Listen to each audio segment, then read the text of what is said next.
ضرورت سے زائد، آئن فے واو اف اس کا روٹ ہے، اور اپنی بیوی اور اولاد کی ضرورت پوری کرنے کے بعد جو بچ جائے اپنے لیے چھوڑ کر جو ہے وہ دوسروں کو دینا۔ تو اف جو ہے وہ سب سے اچھی چیز دینا، جو بچ جائے اور دے دینا، یا جس کو دینے میں تکلیف نہ ہو اور بغیر مانگے دے دینا، یہ ساری چیزیں آتے ہیں۔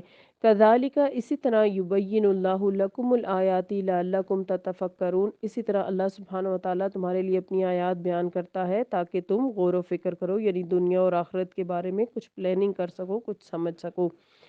تو یہاں اس بات کی ترغیب دی جا رہی ہے کہ جو مال جائز ضروریات پوری کرنے کے بعد بچ جائے اسے اللہ کی راہ میں خرچ کرو، لیکن اس کی کوئی حد مقرر نہیں کی گئی۔ جتنا بھی خرچ کر سکتے ہیں آرام سے وہ کرنا چاہیے۔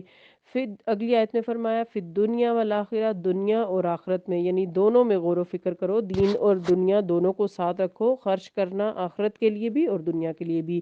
وَيَسْأَلُونَكَ، وہ سوال کرتے ہیں آپ صلی اللہ علیہ وسلم سے، انل یتامیٰ، یتیموں کے بارے میں۔ تو یتیموں کے ساتھ کیا معاملہ کریں ہم سے کہیں کوئی زیادتی نہ ہو جائے، یہ فکر ہوتی تھی صحابہ کرام کو، تو وہ سوال کرتے تھے۔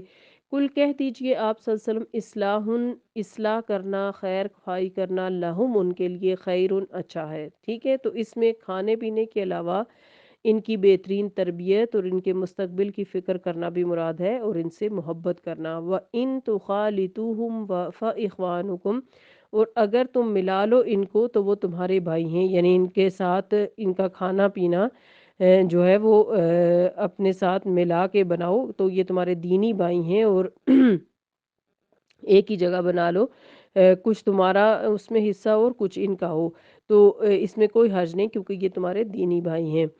آپ صلی اللہ علیہ وسلم نے فرمایا میں اور یتیم کا پالنے والا جنت میں ایسے ہوں گے پھر آپ صلی اللہ علیہ وسلم نے اپنی دونوں انگلیاں اٹھا کر دکھائیں۔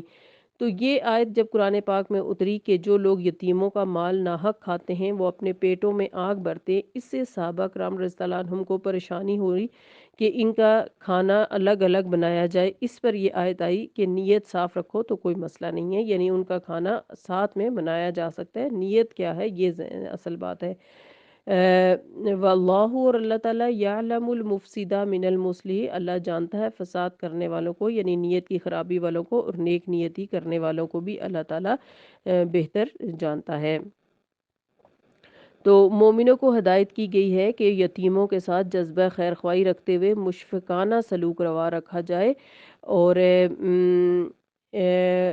ان کو وبال جان سمجھنے کے بجائے اپنے خاندان کا حصہ سمجھتے ہوئے ان کی بہترین طریقے سے پرورش کی جائے۔ پھر کہا جا رہا ہے کہ وَلَوْ شَاءَ اللَّهُ لَأَعْنَتَكُمْ، اور اگر چاہتا اللہ تعالیٰ البتہ مشکل میں ڈال دیتا تم کو، یعنی ایسی مشقت میں ڈالنا جس میں ہلاکت محسوس ہو، ہلاکت کا اندیشہ ہو۔ ان اللہ عزیز الحکیم، بے شک اللہ تعالیٰ زبردست اور حکمت والا ہے۔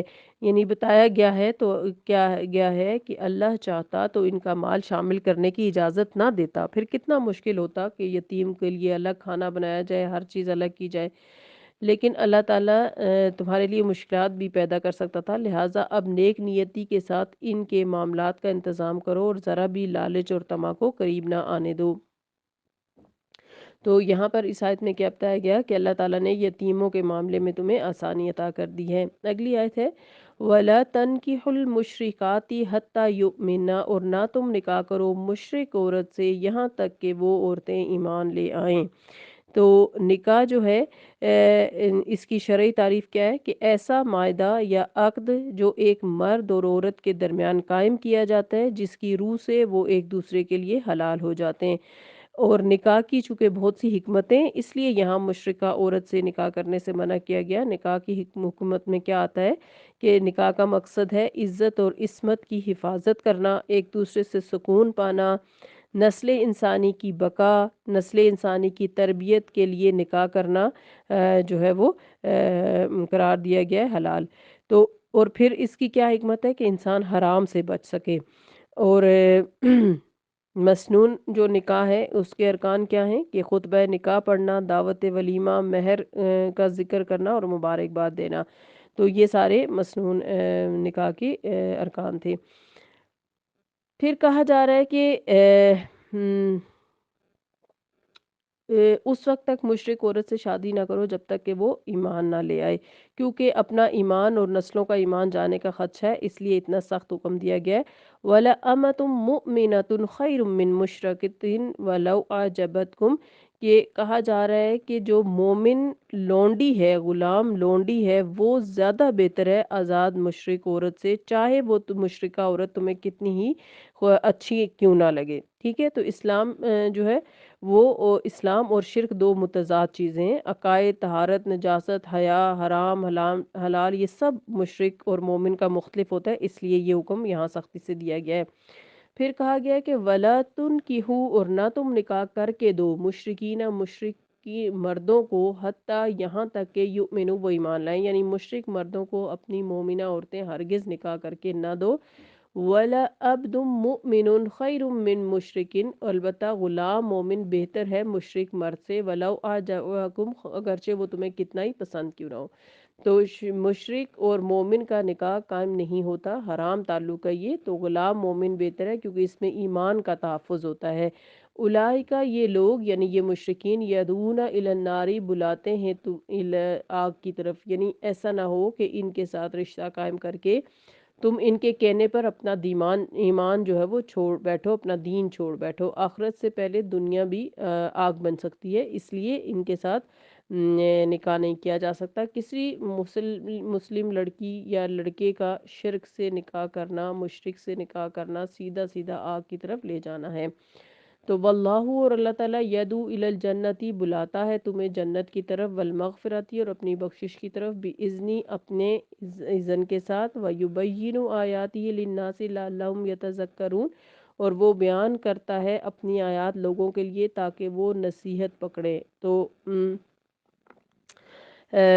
یہاں پر مرد اور عورت کا جو نکاح ہے نسل انسانی کے فروغ اور پرورش کا ذریعہ ہے، اور صالح معاشرے کے پروان چڑھنے کا دار و مدار فی الحقیقت شوہر اور بیوی میں نظریاتی ہم آہنگی، ذہنی مطابقت اور اولاد کی صحیح تربیت پر ہے۔ چنانچہ اس بات کو لازم قرار دیا گیا ہے کہ ایمان والے مومنوں ہی میں رشتہ کریں۔ البتہ سورہ المائدہ آیت نمبر 5 میں اس حکم میں ترمیم ہو گئی کہ اہل کتاب کی شریف خاتون سے نکاح کیا جا سکتا ہے، اس طرح صرف اہل کتاب کی خواتین سے رشتے کی اجازت دی گئی ہے، مومنہ خاتون ان سے نکاح نہیں کر سکتی، یعنی اہل کتاب مرد سے نکاح نہیں کر سکتی۔ یہ حکم رخصت ہی کی حد تک ہے، کیونکہ رسول اللہ صلی اللہ علیہ وسلم نے رشتے کے انتخاب میں دین اور ایمان کے پہلو کو سب سے زیادہ اہمیت دی ہے۔ فرمایا آپ صلی اللہ علیہ وسلم نے کہ خاتون سے 4 باتوں کے سبب نکاح کیا جا سکتا ہے: اس کے مال کے سبب، اس کے حسب اور نسب کے سبب، اس کے حسن و جمال اور دین کے سبب۔ تو جو دین کے سبب نکاح کرے وہ کامیاب ہو گیا۔ یہ تنبیہ بڑی سخت ہے، ظاہری حسن و جمال وغیرہ سے متاثر ہو کر مشرکوں میں رشتہ کر لینا جہنم کا خطرہ مول لینے کے مترادف ہے، کیونکہ مشرکوں میں نکاح کرنے سے اس بات کا امکان ہوتا ہے کہ انسان بیوی اور اس کے خاندان کے دباؤ میں آ کر دین اور ایمان کی حفاظت نہ کر سکے گا اور بالآخر دین ہی سے ہاتھ دھو بیٹھے گا۔ ویسے بھی اولاد کی تربیت میں تو بہرحال دشواری پیش آتی ہی ہے، خصوصاً اس وقت جب بیوی اپنے آبائی دین کے نظریات میں سخت ہو۔ مختلف نظریات کی وجہ سے باہمی تعلقات ہموار رہنا ناممکن ہوتا ہے، باہمی جھگڑے، فساد کبھی شدت اختیار کر جاتے ہیں اور طلاق تک نوبت آ جاتی ہے۔ بیوی کے خاندان والوں کے ساتھ میل جول اور ان کی تقریبات اور رسومات میں شرکت، جن میں کفر و شرک اور بدعات کی بھرمار ہوتی ہے اور اللہ کی نافرمانی سے بے پرواہی اختیار کی جاتی ہے، اس صورتحال سے بچوں کے ذہن پر بہت برا اثر پڑتا ہے اور ان کے عقیدے میں بگاڑ کے ساتھ ساتھ آزاد روی اور بے دینی کا رجحان ان میں پروان چڑھتا ہے۔ ایسی صورت میں نہ صرف بچوں بلکہ والد کا بھی صراط مستقیم سے بھٹک جانے کا خطرہ رہتا ہے۔ اس کے برعکس مومنوں میں رشتہ کر کے ذہنی اور فکری ہم آہنگی دونوں کے تعلقات کو خوشگوار رکھنے میں معاون ہوتی ہے اور بچوں کو صحیح دینی ماحول میں تربیت حاصل کرنے کا موقع ملتا ہے اور کسی قسم کی پیچیدگی اور ناہمواری کا امکان بہت ہی کم رہ جاتا ہے اور صراط مستقیم پر رہتے ہوئے منزل مقصود تک پہنچنا آسان ہو جاتا ہے، یعنی جنت تک۔ اسی لیے صالح بیوی کو بہترین متاع دنیا کہا گیا ہے، مسلم شریف کی حدیث ہے۔ اللہ تعالیٰ کے احکامات تو حکمت پر ہی مبنی ہوتے ہیں اور لوگوں کے لیے ہدایت اور دنیا اور آخرت کی فلاح کے ضامن ہوتے ہیں۔ تو خلاصہ کیا ہے اس آیت کا، کہ ایسا نکاح قائم ہی نہیں ہوتا، یعنی مشرکین سے۔